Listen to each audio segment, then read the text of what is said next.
When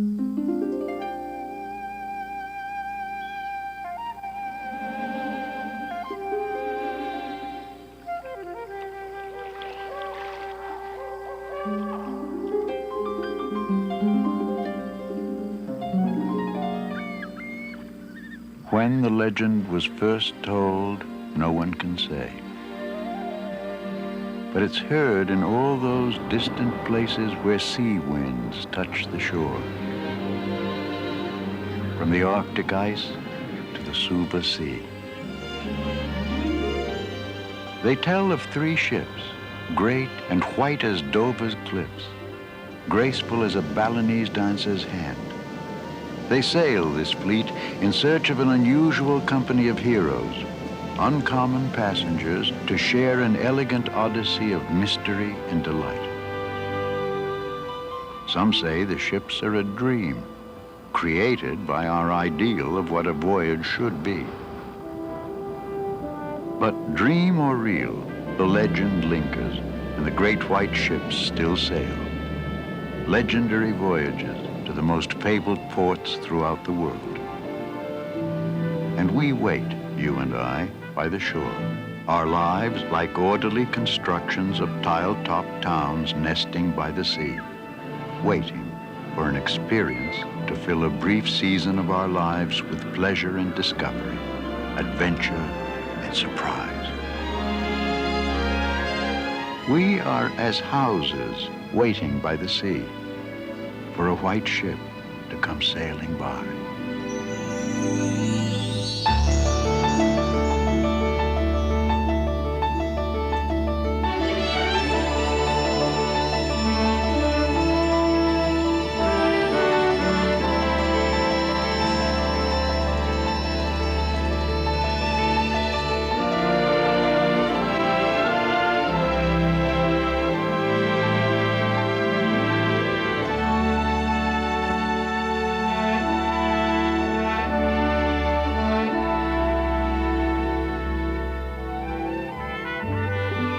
Three immaculate white ships, named for nature's 3 most sublime mysteries, the star, the sky, the sea.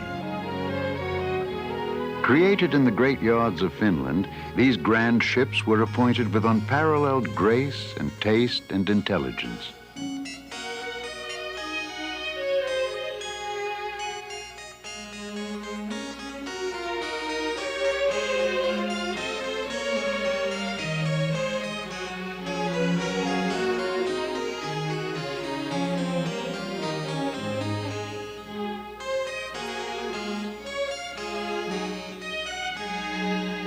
But the greatest treasure brought aboard was one of a different kind, the ship's company.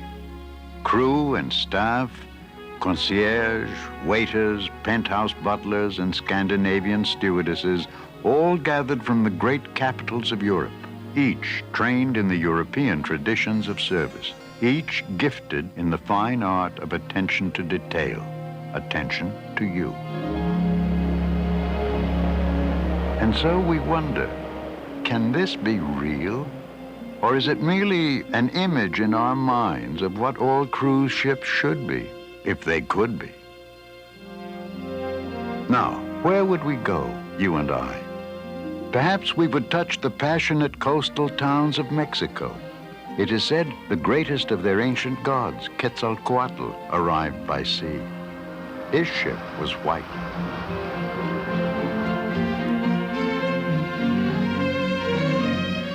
Now you touch these same shores, welcome as a god or king.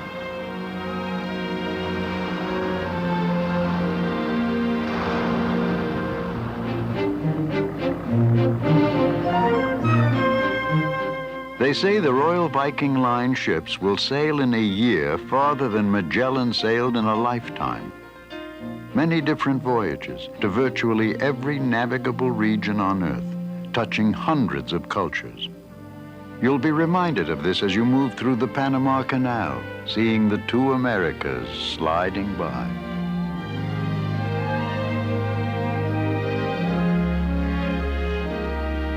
You are able to do what Magellan could never have done, sail between two continents from the Pacific Ocean to the Atlantic and the Caribbean Sea. Here you follow the ghostly wake of pirates, Calico Jack, Blackbeard, and Captain Kidd. Their ships made way upon these waters for 30 years, holding the world at bay.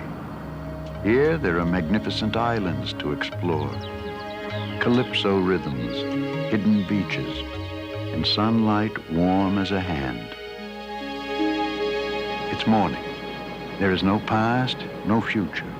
There's only a golden now.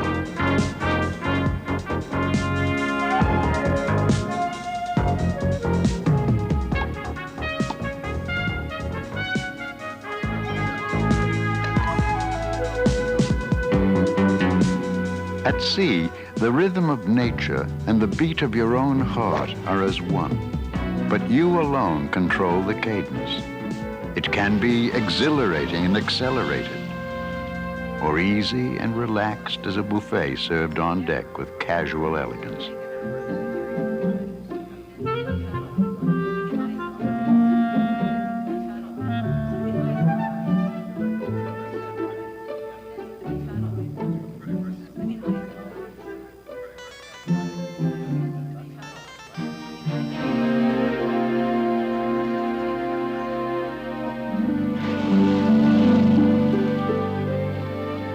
Above all, relax and dream. The sun is warm, the sea eternal. Make time go slow and feel the ship move on.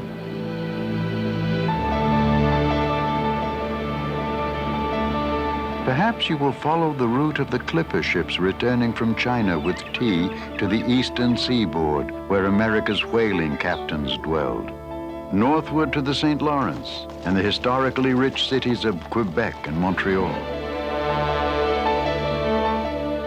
Or perhaps you'll rediscover America's other shoulder, the inside passage to Alaska, where Captain Cook once sailed.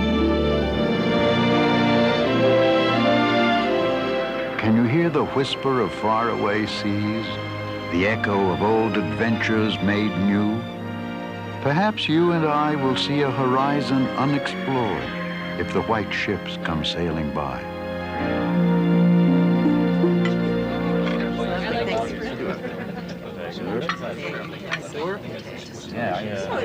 I like being spoiled. I don't know about you, but I really do. Welcome, everyone. It takes about 15 minutes to get your sea legs, and about the same time to lose them again in the Finlandia bar.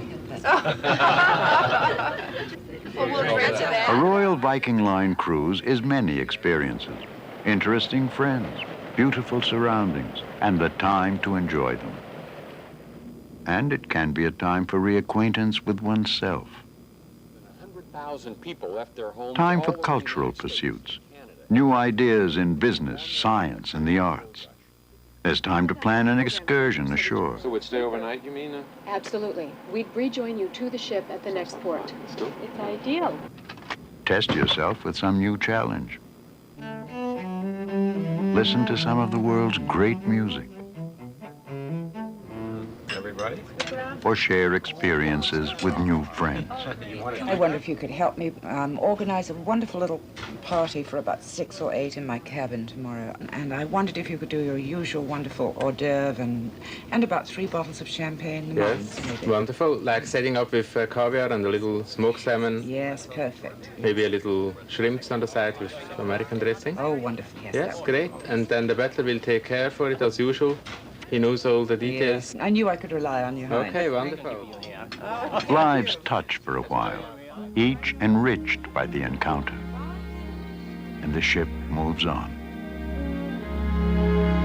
Perhaps today will find you following in the wake of Ulysses through the wine-dark sea of the Aegean. You can explore the islands he knew and hear the siren's song.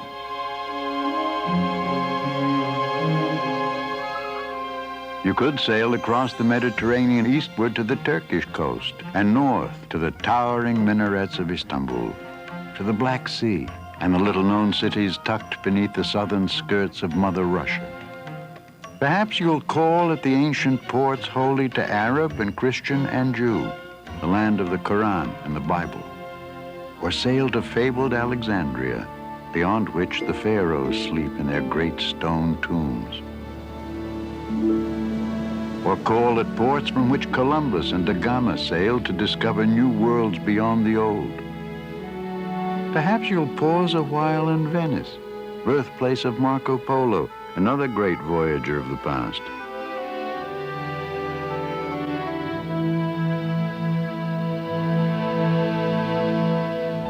But if the days hold beauty and promise, what of the nights? Ladies and gentlemen, Mr. Victor Borge. I understand the captain is not very happy. We ate his dinner. Ease on down the road.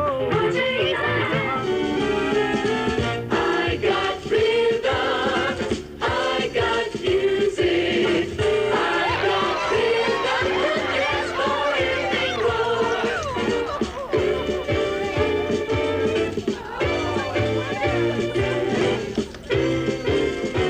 Why has royalty always insisted on personal vessels to carry them upon the seas?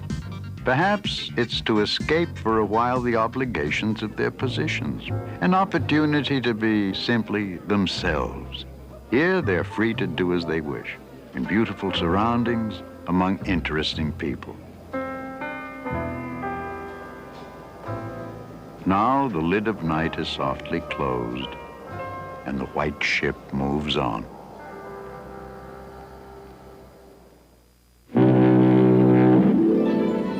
Sail northward to the Isles of Great Britain, home of Sir Francis Drake, greatest voyager of them all. Northward still to Ireland, and on to the Norwegian Sea, home waters of the Viking longships, ancestors of those three ships we now sail. Bergen, Stockholm, then on to the port of Leningrad, gateway to the enduring mysteries of Russia. And so the days pass beautifully by, as does Earth and time. Each moment a mystery, each new horizon a promise to be kept. It's nearly evening. You feel a kind of gathering anticipation. A celebration is about to begin, a feast for the palate and for the soul.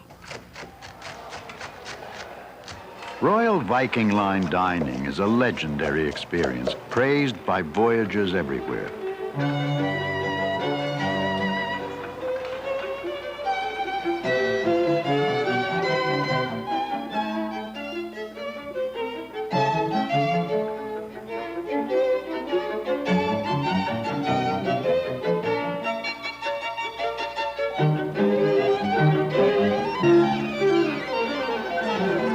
Unlike most other cruise lines, all dining here is accomplished at a single seating.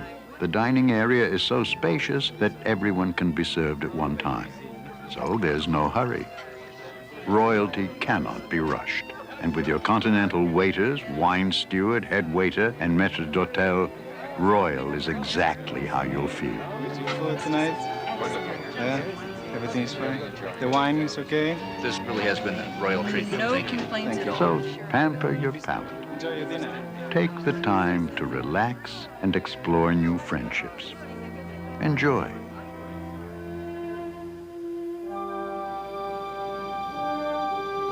Ahead lie the islands of Melville and Gauguin. Listen to the music of their names. Bora Bora, Moorea, Tonga, Pango Pango, Tahiti, Fiji.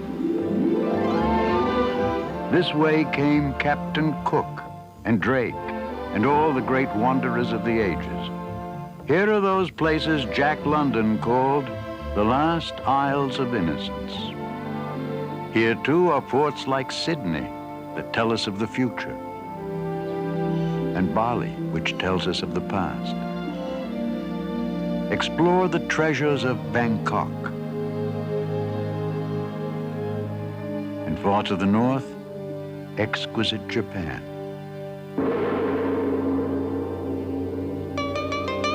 Hong Kong, bustling and complex,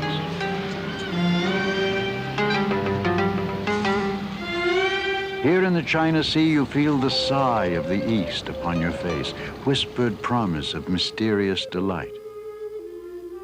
This is how I see the East, Conrad wrote.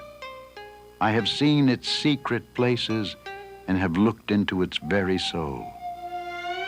Mainland China, graceful temples, art of staggering splendor, palaces and courts within forbidden cities. China, powerful human drama, teeming with life.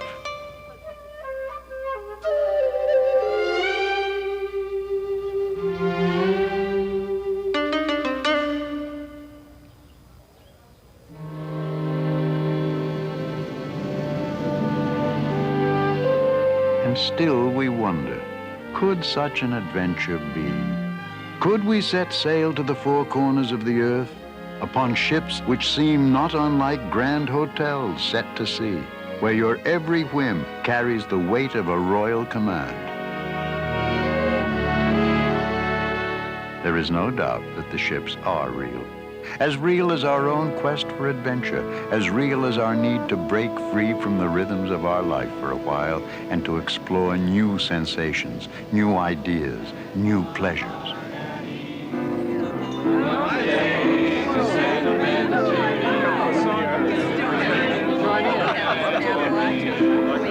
Got my bag, got my reservation. Stand down, I could afford. Like a child, wild anticipation. I long to hear that all aboard. We have seen that the white ships can take us to the most exotic and distant places on Earth. And along the way, we may discover other ports more important still. For the white ships can carry us to where the human spirit dwells, to the far corners of our own heart.